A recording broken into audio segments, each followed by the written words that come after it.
ඔබ කවදා හරි හිතලා තියෙනවද තව අවුරුදු 20ක් හෝ 30ක් ගියාම අපේ ලෝකෙට මොන වගේ දෙයක් වෙයිද කියලා? අද පාරේ පැය ගණන් ට්‍රැෆික් එකේ රස්තිය ආදු වෙනවා. හැබැයි අනාගතයේදී ඒ හැමදේම වෙනස් වෙන්න යන්නේ. පියාඹන කාර්, රියදුරන් නැති ටැක්සි සහ ශබ්දයේ වේගෙන් යන කෝච්චි මේවා දැන් හීන නෙවෙයි. අද අපි කතා කරන්න යන්නේ ප්‍රවාහන ලෝකයේ සිද්ධ වෙන්න යන අදාහගත නොහැකි විප්ලවය ගැන. වීඩියෝ එක ඉවරනකම්ම ඉන්න. මොකද අවසානයේට මම කියන්න යන දේ අහුවොත් ඔයාලා අනිවාර්යයෙන්ම පුදුම වෙයි. ඉතින් අංක 1 පියාඹන කාර්.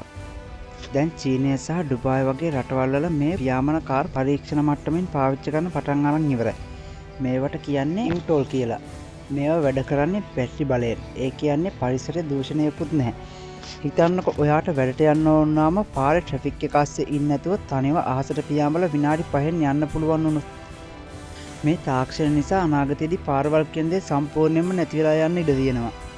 ඉතින් අංක 2 රොබෝ ටැක්සි. දැන් ඇමරිකාවේ සමහර නගරවල රියදුරන් නැතිව යන ටැක්සි සාමාන්‍ය දෙයක් වෙලා. ඔයා ඇප් එකකින් ටැක්සි එකක් බුක් කළාම කාර් එක ඔයා ඉන්න තැනටම තනියම එනවා.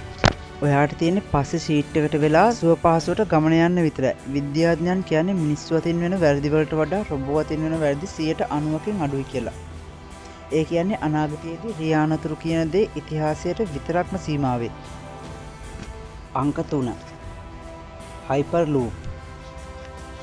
ඒ කියන්නේ දිග නලයක් ඇතුලේ වේගෙන් යන යානාවක්. මේක හරියට පොළව යටින් යන රොකට් එකක් වගේ. රික්තක නාලයක් ඇතුලේ චුම්බක බලයෙන් යන මේ යානය පැයට කිලෝමීටර් 1000කට වඩා වේගෙන් යන්න පුළුවන්. ඒ කියන්නේ ලංකාවේ එක කෙළවරක ඉඳන් අනිත් කෙළවරට යන්න ගත වෙන්නේ විනාඩි 15ක් හෝ 20ක් වගේ සුළු කාලයක්. හැබැයි මෙතනදී මතුවෙන ලොකුම ප්‍රශ්නයක් තමයි තාක්ෂණය කොච්චර දියුණුවත් රොබෝවරුන්ට අපේ ජීවිත පාලනය කරන්න ඉඩ දෙන එක ආරක්ෂිතද? පියාඹන කාර් එකක යනකොට ඔයාලට බයක් දැනෙන එකක් නැද්ද? ඉතින් ඔයාලා මේ ගැන මොකද හිතන්නේ? මේ තාක්ෂණය අතරින් ඔයාලා වැඩියෙන්ම ආස කරන්නේ මොකටද කියලා පල්ලෙහාන් කමෙන්ට් එකක් දාන්නත් අමතක කරන්න එපා.